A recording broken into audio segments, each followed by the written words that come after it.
¿Por qué el agua moja? Sí, puede parecer una pregunta tonta, pero en realidad tiene mucha ciencia detrás.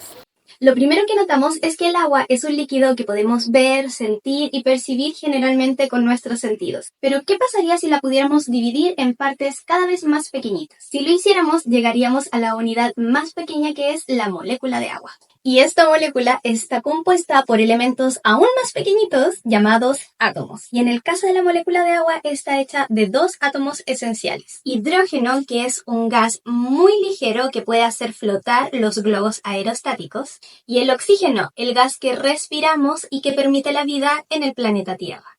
Y si seguimos haciendo zoom en los átomos, descubriremos que estos átomos tienen una estructura interna que recuerda mucho al sistema solar, según el modelo de Bohr, en donde en el centro lo llamaremos núcleo y ahí pondremos los protones y los neutrones. Los protones tienen cargas positivas, mientras que orbitando alrededor del núcleo van a ir muy fuerte los electrones, que tienen carga negativa.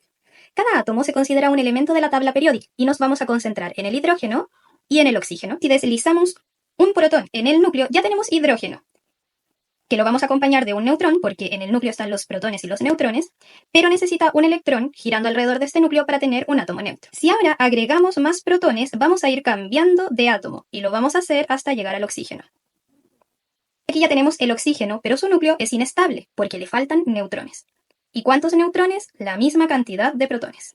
Como ya tiene la misma cantidad de protones y neutrones, tenemos un núcleo estable. Pero este oxígeno está ionizado y no queremos eso, queremos que sea un átomo neutro. En el primer orbital solo podemos poner 2 electrones.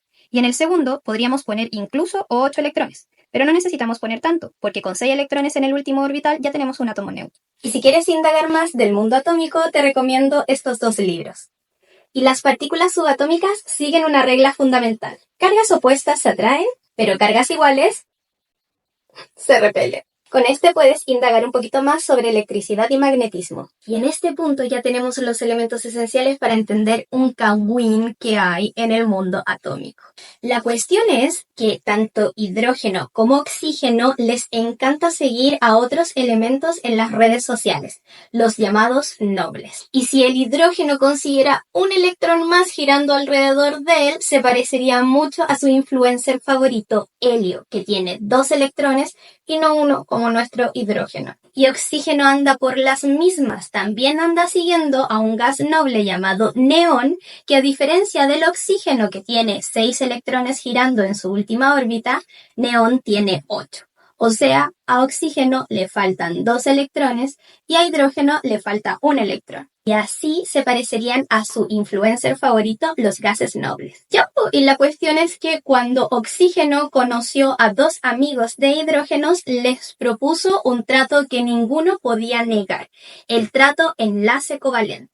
Es así como el oxígeno le comparte un electrón al hidrógeno y el hidrógeno le comparte un electrón al oxígeno, formando este enlace covalente. Así nació la molécula de agua, así como se ve una molécula de agua, donde su símbolo es H2O, porque hay 2 átomos de hidrógeno y solo uno de oxígeno. En nuestra molécula de agua, si te fijas bien, el oxígeno atrae con muchas más fuerzas a estos electrones compartidos, lo que hace que el oxígeno tenga una carga parcial negativa, mientras que los hidrógenos suelen alejarse de estos electrones compartidos, lo que hace parecer una carga parcial positiva.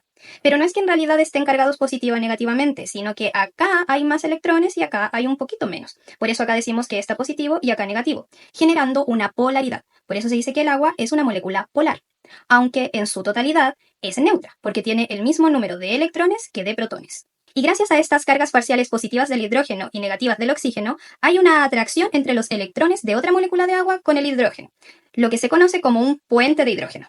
Los puentes de hidrógeno son conocidos como fuerzas residuales, porque no es una fuerza fundamental de la naturaleza como las que puedes conocer en el libro de Einstein o en el libro de Newton, sino que es un remanente, un producto de esta polaridad que se genera en la molécula de agua, una fuerza residual. Y estas fuerzas intermoleculares son responsables de, por ejemplo, lo que nosotros conocemos como la tensión superficial, que es esa especie de telita que se forma en la superficie del agua.